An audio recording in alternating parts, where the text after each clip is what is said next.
A lonely birthday evening. The flicker of the candlelight made the shadows on the kitchen walls dance in slow, lazy movements. The small cake sat in the center of my worn wooden table, the happy birthday frosting slightly smudged from the car ride home. I picked it up myself that afternoon, the same way I had picked up my own birthday card, unsigned, just to avoid the sting of getting nothing at all. It was supposed to be different this year. I'd told myself that over and over for weeks. I'd been dropping hints to my husband since last month, how I wanted just a quiet dinner with my family, maybe the kids making me a card, maybe a little laughter after what had been a hard year. But instead, the clock on the wall ticked past 7 o'clock, and my chair was the only one pulled out from the table. The air felt heavy, like the silence had settled in to keep me company. I could still hear the faint hum of the refrigerator, the occasional whoosh of a passing car outside, and the soft rustle of the curtains whenever a draft found its way in. Ordinary sounds. But tonight, they felt louder than they should have, like they were filling the space where voices should be. Earlier that morning, I'd gotten a short text from my husband. We're heading to Mark's place. Won't be home until late. No explanation. No happy birthday. Just a sentence that told me, without saying it outright, that my day didn't matter enough to change their plans. Mark, my brother, had decided on a last-minute vacation trip, and apparently, that was more important. My phone had buzzed with photo after photo on social media all afternoon. My brother's smiling face on the beach, my kids splashing in the waves, my husband standing next to the grill with a drink in hand. I stared at each image a little longer than I should have, trying to decide if I was more angry or just numb. By 6:30, I'd stopped looking. I turned off the notifications and sat on the couch, scrolling aimlessly through channels on the TV. Every sitcom laugh track grated on my nerves. Every cheerful commercial felt like a personal reminder of what I didn't have tonight. Eventually, I clicked it off. In the kitchen, I lit the candles anyway. 10 of them, no reason for that specific number. It just looked right on the small cake. The little flames wavered, and I found myself staring at them longer than I should, wondering if I even wanted to make a wish. I leaned forward, closed my eyes, and let the breath out slowly, watching the smoke curl upward into the dim light. The sound of my own voice startled me when I finally said out loud, "Happy birthday, Lisa." Saying it to myself felt strange, like I was trying to prove I still existed in someone's life, even if it was just my own. I cut myself a slice and sat at the table with a fork. The cake was a little too sweet, the frosting a little too thick, but it was something to do. I tried to focus on the taste, but my mind kept drifting. I thought about the birthdays when the kids were younger, tiny hands handing me cards with uneven crayon letters, breakfast in bed with burnt toast, my husband grinning like he had pulled off the surprise of the century. When had that changed? When had I stopped being worth the effort? The creak of the floorboards in the hallway made me glance up, half hoping it was someone walking in. But it was just the house settling. I sighed and picked at the cake again. Around 8, there was a knock at the door. My heart jumped, and I quickly wiped at my eyes before opening it. It was my neighbor, Mrs. Donnelly, holding a casserole dish. "Thought I'd return this before I forget," she said with a smile. Then she glanced past me into the empty kitchen.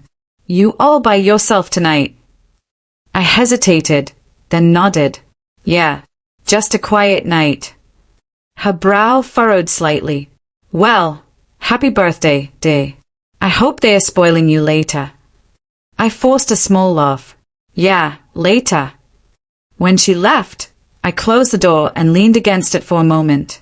The warmth from seeing another human being faded fast, replaced by that same heavy quiet. I went back to the table and poured myself a glass of water. The phone sat beside my plate, dark and silent. I tapped the screen. Still nothing from my husband or kids. Not even a quick "hope you're having a good night." For a brief second, I thought about calling them, asking them to put me on speakerphone so I could at least hear their voices. But I knew how that would go. They'd sound distracted, more focused on the laughter and music in the background than on me. Instead, I decided to distract myself. I cleaned the kitchen, rinsing the plates and wiping the counters until everything looked spotless. I swept the floor even though it didn't need it. Anything to keep moving. Anything to keep from sitting in that chair and staring at the empty seats across from me. By 9:30, the house was so quiet that I could hear the ticking of the wall clock in the living room. I sank into the couch and pulled a blanket over my legs, turning on the lamp beside me. The yellow light filled the room with a soft glow, but it still didn't make the emptiness feel any smaller. I picked up a book I'd been meaning to read, but the words blurred together. My mind kept wandering back to the beach photos. I pictured my kids laughing as the waves chased their feet, my husband flipping burgers on the grill, my brother probably making some joke at my expense like he used to. They weren't thinking about me at all. That thought hit harder than I expected. It wasn't just that they weren't here, it was that they didn't even seem to miss me. By 10, I decided to head to bed early. Maybe I could just sleep through the rest of my birthday and forget how empty it had felt. I turned off the lamp, walked down the hallway, and closed the bedroom door behind me. The room was cool, and the sheets were neatly tucked, just as I'd left them this morning. I slipped into bed, pulling the blanket up to my chin. The faint sound of the wind outside brushed against the windows. I let my eyes close, telling myself that tomorrow was just another day. But just as I began to drift into that half-sleep where thoughts and dreams start to blend, the quiet broke. A sharp buzz from the nightstand jolted me awake. My phone lit up, casting a faint glow across the room. It was his name, and beneath it, the words that would change the rest of my night. We need to talk. Urgently. The buzz at midnight. The glow from my phone screen cut through the darkness like a flashlight beam. I didn't move at first. Just stared at his name, my pulse quickening with every second the phone vibrated in my hand. We need to talk. Urgently. The word urgently felt strange. He wasn't the type to use words like that unless something was seriously wrong. The vibration stopped. I sat there in bed, the quiet returning like nothing had happened, except my heart didn't get the message. It thudded hard against my ribs, as if it knew more than I did. Before I could set the phone back down, it lit up again. Same name. Same insistent buzz. I swiped it open, but just as I pressed the green icon, the call ended. I whispered to myself, "Really?" and flopped back against the pillow. My fingers tightened around the phone. He could have left a message earlier. He could have called during dinner. He could have shown up, if he wanted to. The screen dimmed, and I caught my own reflection faintly staring back. I looked tired, and not just the kind of tired you fix with sleep. I turned the phone over, but the buzzing came again almost instantly. This time, I let it ring. Let him stew in whatever reason made him wait until midnight to care. The sound echoed in the quiet, and for a moment, I thought about what the neighbors might think if they could hear it. I let the call go to voicemail. Then, curiosity got the better of me. I opened the phone app, expecting one missed call, maybe two. Instead, I saw a list. 10 missed calls. Then 12. The numbers kept stacking as I scrolled. I blinked at the total. 23. All from him. A knot formed in my stomach. I wasn't sure if it was fear, irritation, or a mix of both. Just then, another buzz rattled the nightstand. I picked up and answered without thinking. "Hello." My voice came out sharper than I intended. Static. Then his voice, quick and tense. "Lisa, you have to." The line went dead. I stayed at the phone. My thumb hovered over the redial button, but I set it down again. I could feel my pulse in my ears. The air in the room seemed heavier now, like even the shadows were leaning in to listen. Minutes passed. I tried to convince myself to just turn the phone off and deal with it in the morning. But my thoughts wouldn't settle. I swung my legs out of bed and padded into the kitchen. The linoleum was cold against my feet. I filled a glass of water at the sink, sipping slowly, hoping it would calm me. The refrigerator hummed quietly, the only sound except for the faint wind outside. Halfway through the glass, my phone started up again. The vibration against the countertop startled me, the sound louder in the stillness. I glanced at the screen. His name again. This time, I answered on the first ring. What is going on? I asked. There was a pause, like he was catching his breath. Lisa, listen to me. You need to know something. But please, don't hang up. I was in bed, I said flatly. It's midnight. Whatever it is, it couldn't have waited until morning. His voice wavered. No, it really couldn't. I leaned against the counter, the cool edge pressing into my hip. Then talk. Another pause. I could hear voices in the background. Faint, muffled, almost like music or laughter, but it didn't sound joyful. Can you go somewhere quiet? He asked suddenly. I frowned. I am somewhere quiet. What is this about?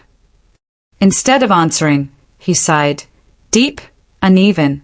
I should have told you sooner, but I thought it would ruin. The call cut out again. I stayed at the phone in disbelief. You've got to be kidding me. The screen flashed call failed. I tapped redial. No answer. I tried again. Still nothing. I set the phone down harder than I meant to. The glass on the counter rattled. I rubbed my temples, trying to push away the growing unease. The urge to pace hit me, so I walked the length of the kitchen and back. My eyes kept flicking to the phone, like I could will it to light up again. When it finally did, the display showed 45 missed calls. I picked it up slowly this time, almost like it was going to bite me. My thumb hovered over the green button, but I didn't press it. Instead, I slid the phone into my pocket, grabbed my sweater from the back of a chair, and stepped outside. The night air was crisp, with a faint scent of damp leaves. The street was empty, just the glow of a street lamp spilling light onto the sidewalk. The fresh air didn't quiet my thoughts. If anything, it sharpened them. I thought about all the ways this could go, none of them good. The phone buzzed in my pocket again, a constant, vibrating presence against my leg. I finally pulled it out and answered. This time, his voice came through clearly. Lisa, thank you. Please, just listen. Don't say anything yet.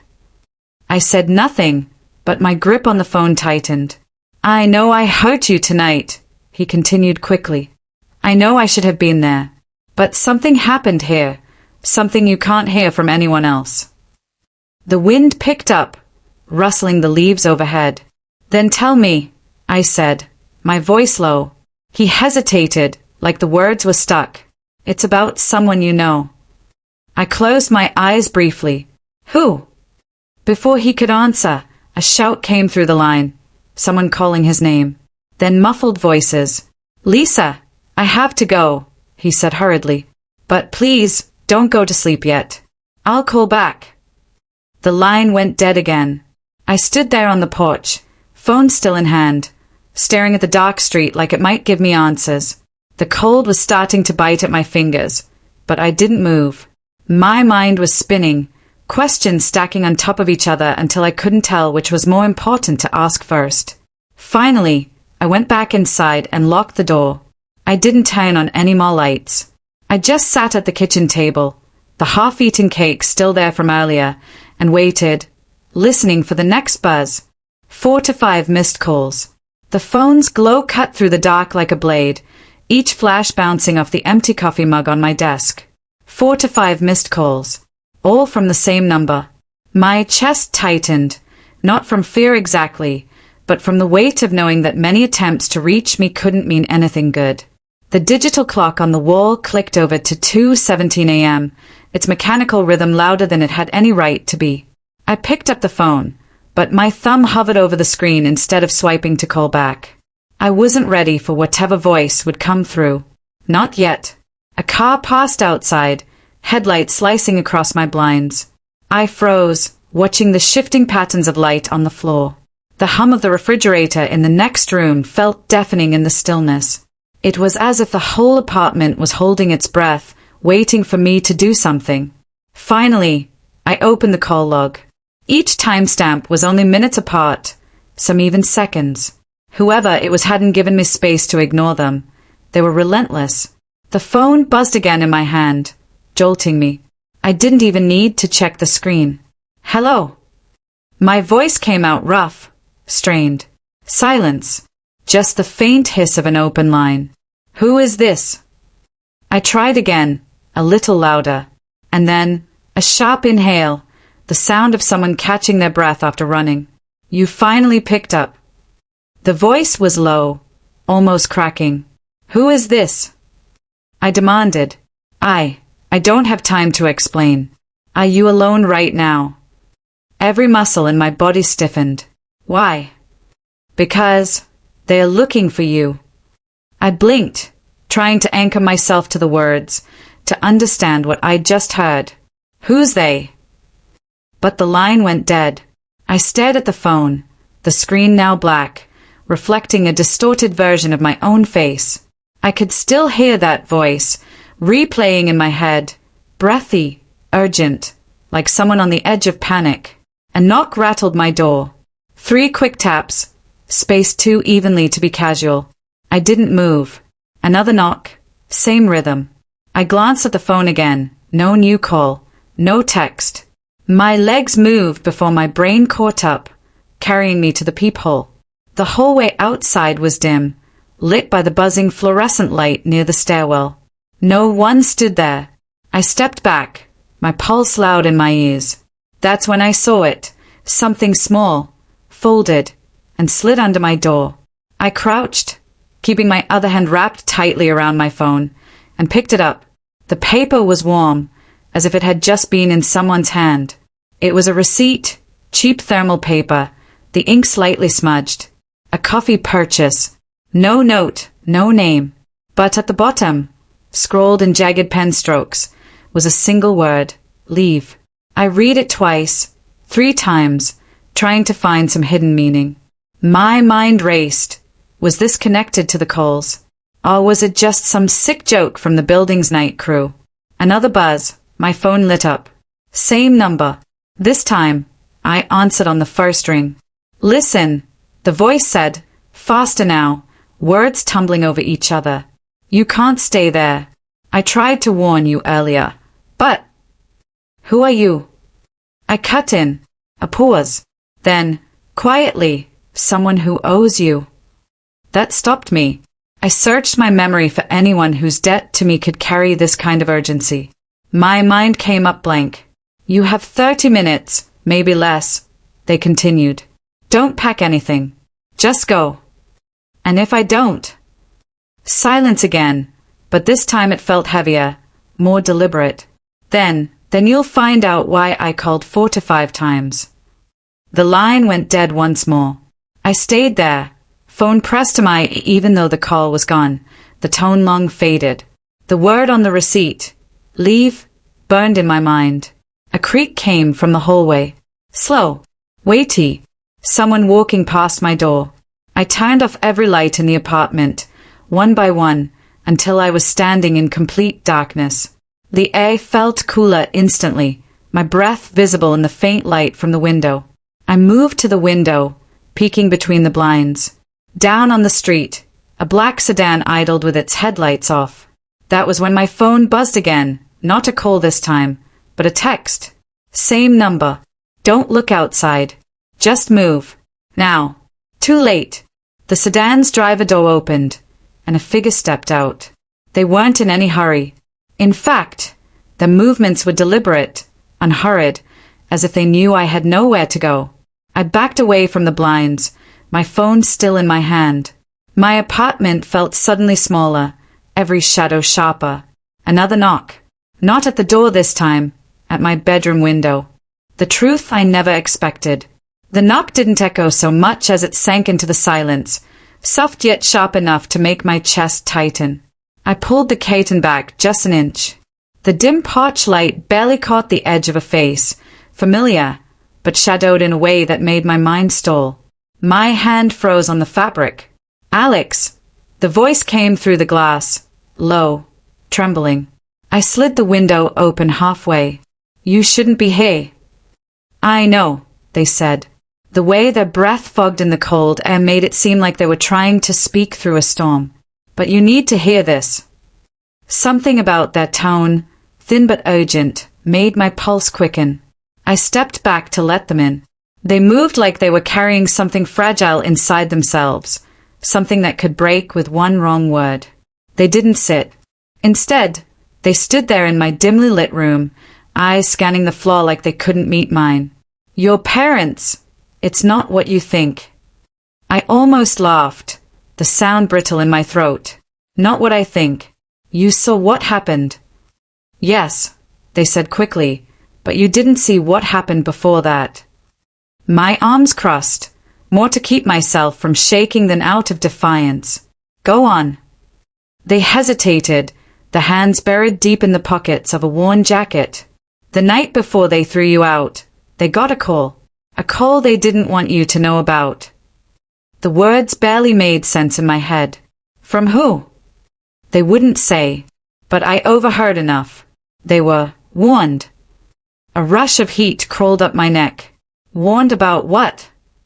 They were told, their voice faltered, that you were involved in something dangerous, that you'd been hiding things from them. My jaw tightened. That's ridiculous. They believed it. They cut in. Completely. And it wasn't just some stranger calling. It was someone who knew exactly how to get under their skin. The room seemed to shrink around me. My mind jumped from one possibility to another, each one darker than the last. You're saying someone set me up. I'm saying they stepped closer now. Someone wanted you out of that house. And they knew your parents' trust in you was the easiest thing to break. I sank onto the edge of the bed, the mattress dipping under my weight. My thoughts spiraled. Every look my parents had given me, every clipped sentence, every slammed door, suddenly felt like pieces of a larger, uglier puzzle. Who? My voice was almost a whisper. They hesitated again, and for a moment I thought they wouldn't answer. Then, quietly, I think it was Mason. I blinked. Mason? No. He was my friend. Their gaze held mine for the first time, and it was steady, almost too steady. Was he? Or did you just believe he was? 100 memories crashed into me at once. Late nights in the garage, him laughing over shared takeout, his voice telling me to trust him when we'd worked on ideas I'd never shared with anyone else. And then, the more recent ones, him dodging my calls, the way he'd flinched when I mentioned my parents. The air in the room felt colder. Why would he do that? I asked, though part of me didn't want the answer. They moved toward the window, looking out like they expected to see someone there. Because if you were gone, he'd have the field to himself. Your ideas, your work, your contacts, all of it. I gripped the blanket at my side, my knuckles whitening. You're telling me he called them, just to push me out. Not just push you out, they said. To make sure you wouldn't try to come back. The floor creaked under my weight as I stood. My chest was tight, my breath shallow, and you're only telling me this now. I couldn't before, they admitted. I didn't have proof. But tonight, they reached into their jacket and pulled out a small recorder, the kind you could pick up for $20 at a drugstore. I have it now. They placed it in my hand. The plastic felt unnervingly light. It's from a conversation Mason had yesterday, they said. He thought no one was listening. I pressed play. His voice came through faint but clear, dripping with that smug drawl I knew too well. Told them the kid was messing with things they didn't understand. They'll never look at him the same again. I stopped the recording. My hand was shaking. Every memory of friendship felt poisoned. Every smile we'd shared now seemed like a mask. You're sure this is real? My voice was quieter than I meant it to be. I'm sure, they said. No hesitation this time. And you need to decide what you're going to do with it. The decision sat in the room like an uninvited guest. I stared at the recorder, its tiny red button still glowing faintly, as if daring me to press play again. For a moment, I wanted to throw it across the room. Pretend I hadn't heard. Pretend the truth wasn't pressing down on me, heavy and unrelenting. But there it was. I couldn't unhear it. And in the silence that followed, I realized something. This wasn't just about betrayal. This was about erasing me, as if I'd never existed in the first place.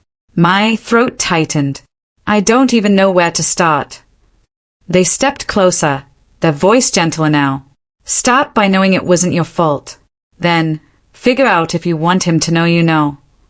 The thought of facing Mason twisted something deep inside me, part dread, part something sharper. I looked out the window. The night felt endless, the kind where even the stars kept their distance.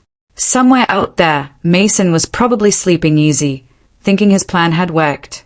And maybe, for now, I'd let him think that. But the truth, now that I had it, wasn't going anywhere. My quiet revenge. I didn't sleep that night. The recorder sat on my nightstand like a living thing, its red button still etched into my mind. Every time I closed my eyes, I heard Mason's voice again. Calm, calculated, the kind of voice you'd use when you knew your words would destroy someone. By sunrise, I wasn't angry in the way I'd expected. No yelling. No broken glass. Just a steady, razor-thin focus settling over me, the way frost settles over a field. Anger burns out fast. Strategy lasts longer. I brewed coffee I didn't drink and sat at my desk with my laptop, opening files I hadn't touched in weeks. My work. The prototypes. The plans Mason had only ever seen in fragments. I knew exactly what he wanted from me, and now, I knew exactly how to make sure he never got it. But revenge isn't a sprint. It's patience, precision. You don't just strike. You make them think they're safe right up until the floor disappears beneath them.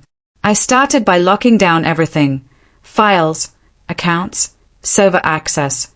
I even changed passwords to strings so random I had to write them down by hand. Mason might have stolen my parents' trust, but the one thing he didn't have was my full blueprint. The second step was quieter. I began reaching out to people, old contacts from before Mason was even in the picture. A few didn't answer. A few hung up. But some remembered me, and more importantly, they remembered the work. I didn't tell them what Mason had done. Not yet. I just let them know I was working on something new, something he wasn't a part of. I could almost hear the curiosity crackle down the line. Meanwhile, I kept Mason's name out of my mouth in public. I didn't block him on anything. I didn't delete his number. I wanted him to think I was licking my wounds in silence, maybe too embarrassed to fight back. The truth was, I was building something bigger, and I was making sure he couldn't see it coming. By the end of the first week, I had a plan.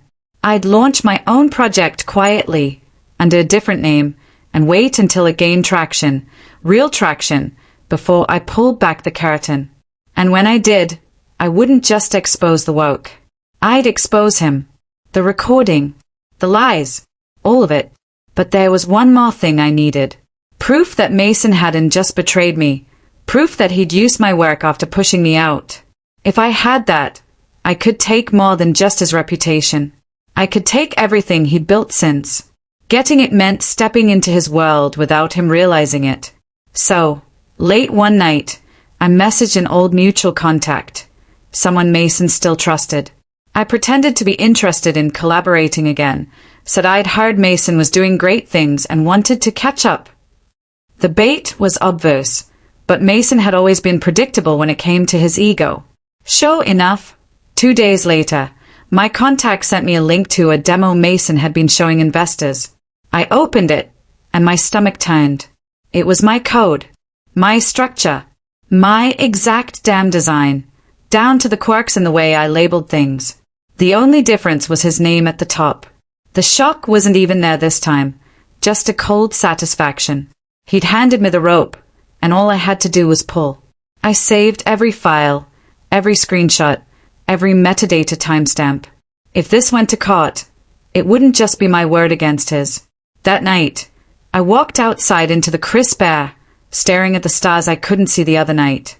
My breath fogged in the light of the street lamp, and for the first time since this all started, I felt the ground under my feet again. I thought about the moment my parents had told me to leave. The way their eyes had been hard, closed off, as if I was already a stranger. I didn't know if this would change that. Maybe it wouldn't. But this wasn't about winning them back anymore. This was about taking back what was mine. The final stage came together faster than I expected. 2 weeks in, my new project, launched under an anonymous banner, started catching attention. Articles, shares, investors sniffing around. Mason had no idea it was me. And then, 3 weeks to the day after I first heard that recording, I booked a meeting. Not with Mason. With the investors he was courting. I showed up with a clean presentation, a live demo, and, when the moment was right, the proof. The original files. The timestamps. The recording. I didn't raise my voice. I didn't have to. The silence in the room was louder than anything I could have said. The investors didn't throw him out right then, but I could see it in their faces. The trust was gone. And once that's gone, everything else follows. I left without looking back. The next morning, Mason called. I didn't answer. Then he called again. And again. By the 10th missed call, I turned my phone off entirely. Some people think revenge is about watching the other person suffer. For me, it was about making sure he knew, every step he took from now on, he'd be walking on ground I'd already pulled out from under him. By the end of the month, his project had stalled. Mine hadn't. And when I finally boarded that jet to Malibu, it wasn't to escape anymore.